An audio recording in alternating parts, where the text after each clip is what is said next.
And there's a look, this animation. Look at all those fires, all those named fires, the Sedgwick fire, Malibu, the Witch fire that we were following earlier today, just literally burning down the coast of Southern California. 12 of them out there right now. Some of them started simultaneously, which is raising the question that I'm sure is on all of your minds.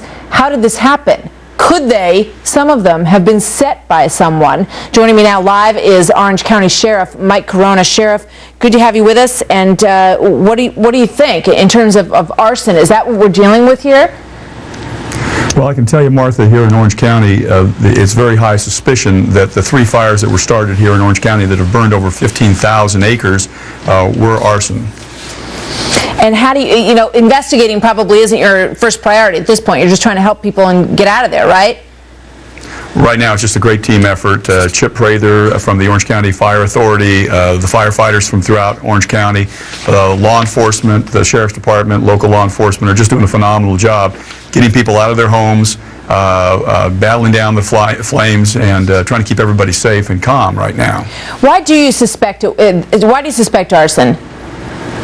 The areas where these fires originated from, there were no down power lines. There's nothing there that would have created a spontaneous combustion.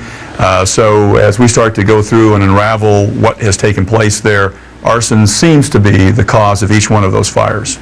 What about casualties or injuries? What have you seen so far? Well, we've had no casualties, which is a real blessing, and the injuries have been relatively minor. We had 12 firefighters who were overcome by one of the firestorms. We had to evacuate over 800 inmates from one of our jail compounds that was right in the path of the fire. But overall, where did you take them to? We've moved them around to a couple of other jail facilities. We're now looking at what we can do to help out Los Angeles County, our friends to the north, because they're running out of space and they need some help with their inmates. So we're all trying to pull together here in Southern California to help out, as well as taking some refugees from San Diego County and the fires that are raging down there. Boy. All right, Sheriff, good luck to you. Thank you very much.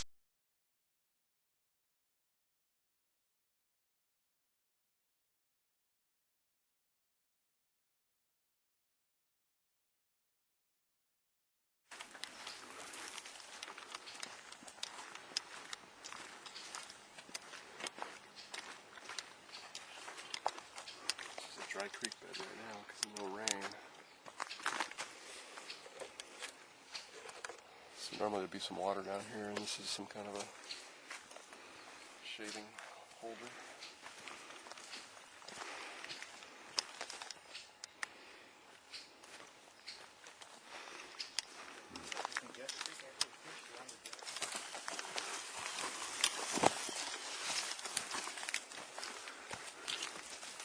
Abandoned roof areas. They've been cleared away and flattened out. Now they're using it as a bathroom.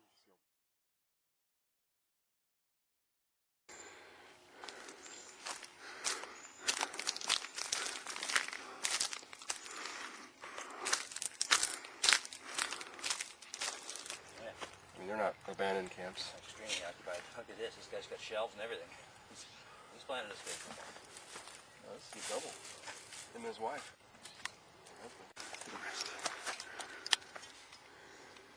This was here before, I remember it.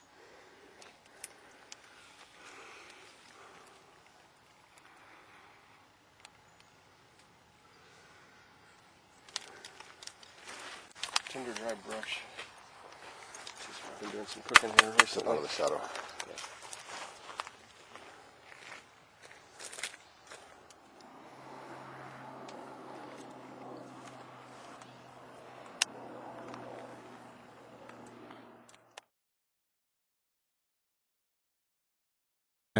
We've been talking about the San Diego Minutemen, and now we're going to hear from one. Jeff Schwilk joins me. He is founder of the San Diego Minutemen.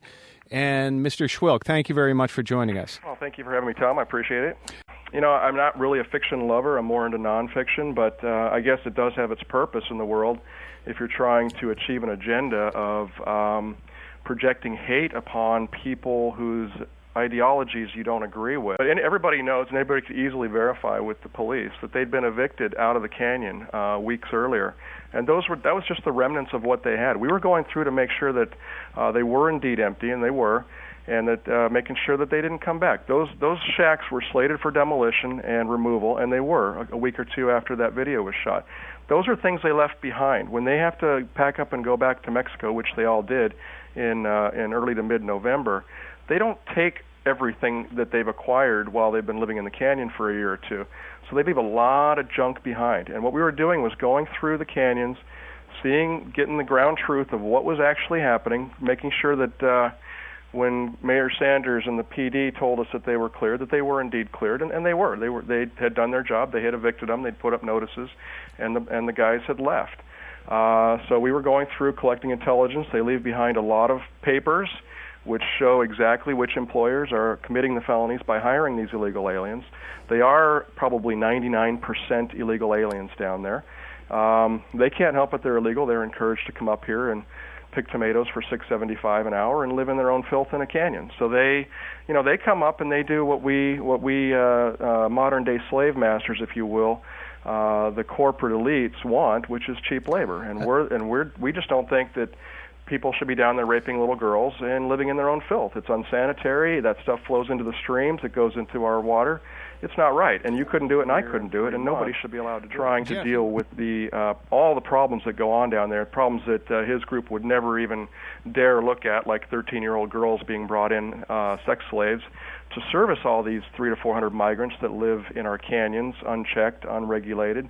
When we found out about all this stuff going on down there, I mean, absolutely, the people that knew about it were outraged, and we did everything we could to encourage the city of San Diego to end the prostitution of young girls, which is despicable and disgusting. I'm sure Mark would agree with that, and the other things that were going on down there. But that was the main thing. When we talked to some of the migrants down there, and some of them are very honest and very great people, and they'll talk to you. And they're not all of them are racist. They will talk to white people. They don't prejudge. And of course, we have a lot of us speak Spanish.